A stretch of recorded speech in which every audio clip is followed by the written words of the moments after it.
آج ایف آئی اے کی طرف سے جاری کردہ نوٹس کے جواب میں ایڈیشنل ڈائریکٹر اور S H O cyber crimes اور جو تفتیشی افسر ہیں انسپیکٹر، ان تینوں کے سامنے ایک کمرے میں گیا، ان کے سامنے پیش ہوا اور انہوں نے جو ہیں مجھ سے سوالات کیے اور میں نے ان کو ردات بتائی کہ کس طرح مجھے یہ شہادت موصول ہوئی اچانک ایک روز۔ اس کی کچھ مختصر سی تفصیل اس طرح ہے کہ پاکستان سے بھاگی ہوئی ایک جرائم پیشہ شخص جو کہ اب دبئی میں 15 سال سے بھاگا ہوا ہے، دبئی میں رہائش پذیر ہے، اس کے ساتھ انڈینز کچھ لوگوں نے رابطہ کیا اور ان کو انگیج کیا بقول کنٹریکٹ کلر کے کہ ان کو انگیج کرنے والے جو ہیں مریم نواز شریف کی بیاف پہ آئے تھے،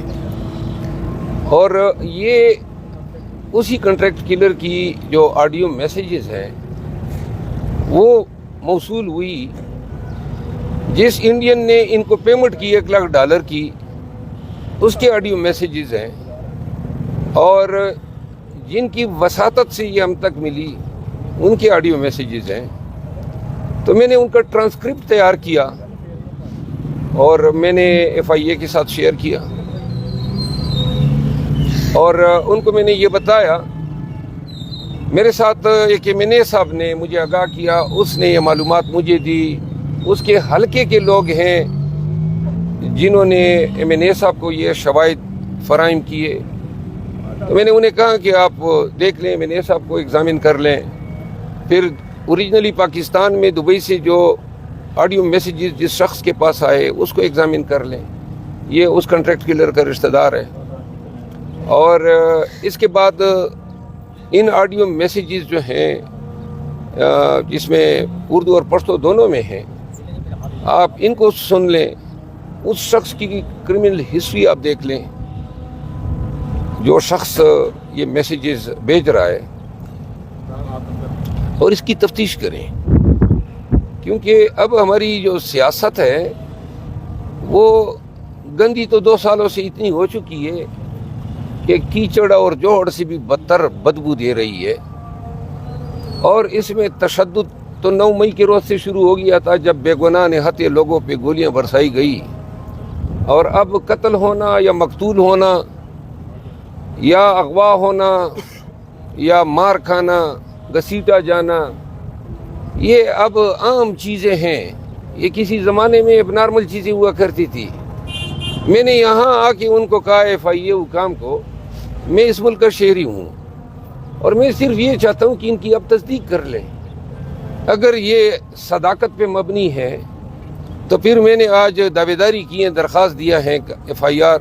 میاں شہباز شریف کے خلاف اور مریم نواز کے خلاف، جس میں نے لکھا ہے کہ اگر میرا بال بھی بیکا ہوتا ہے تو یہ دونوں میرے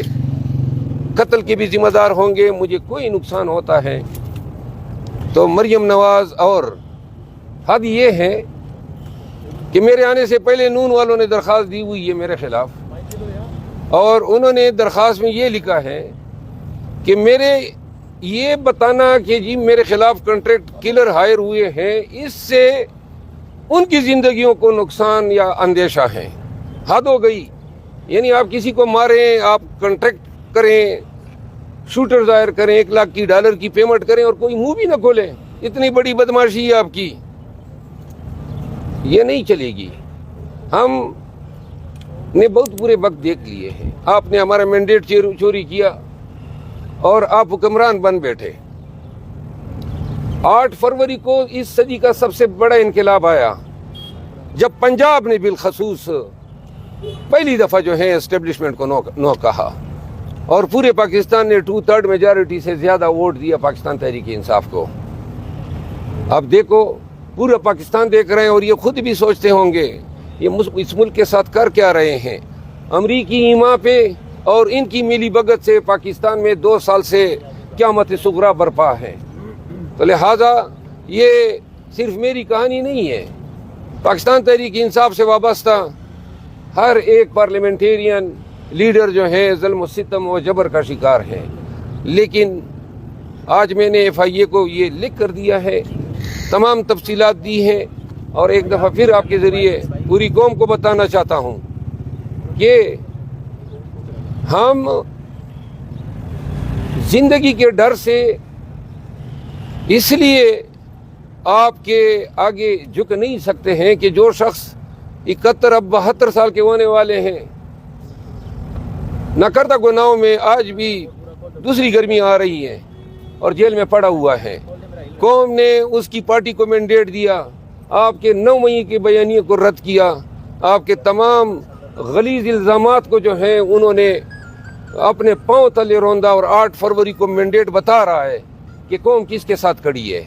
اب ان اونچے ہتھ کنڈوں کے ذریعے، اور اگر سیاست میں یہ قتل کرنا یا احساسن ظاہر کرنا یہ روزانہ آ جاتا ہے، تو میرا خیال ہے کہ اس سے پوری سیاست کو اور تمام سیاستدانوں کو خطرہ ہے۔ یہ سیاست کی اینٹ سے اینٹ بجا دے گا، لہذا لوگوں کو ہوش کے ناخن لینے چاہیے، مریم بی بی کو ہوش کے ناخن لینے چاہیے۔ اگر آپ یہ کر رہی ہیں جو شواہد بتا رہے ہیں، تو آپ پاکستان کو میدان جنگ بنانے پہ تلی ہوئی ہے۔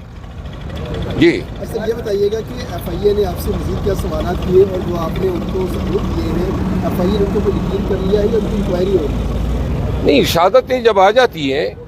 اب انہوں نے، میں اپنے وکالت کی تجربے کی بنیاد پہ یہ بات کر رہا ہوں، انہوں نے اب وہ ایم این اے صاحب کو ایگزامن کرنا ہے، پھر اس کے رشتہ دار کو ایگزامن کرنا ہے، پھر انہوں نے فورینسکس کرنی ہے، یہ ساری چیزیں ہیں، اور اس کے بعد یہ کسی نتیجے پہ پہنچیں گے۔ لیکن اب پاکستان میں چونکہ ادارے آزاد ہیں ہی نہیں، تو اس ایف آئی اے کی کوئی اوقات ہی نہیں ہے کہ یہ کوئی حق اور انصاف پہ بات کریں۔ جو ادارہ محسن نقوی کے انڈر ہوگا، وہ پی ٹی آئی والے ایک درخواست دہندہ جو مریم نواز پہ الزام لگا رہے ہیں اس کو انصاف دے گا۔ عدالت انصاف نہیں دے رہی ہیں تو پھر ان سے کیا توقع؟ سر وہ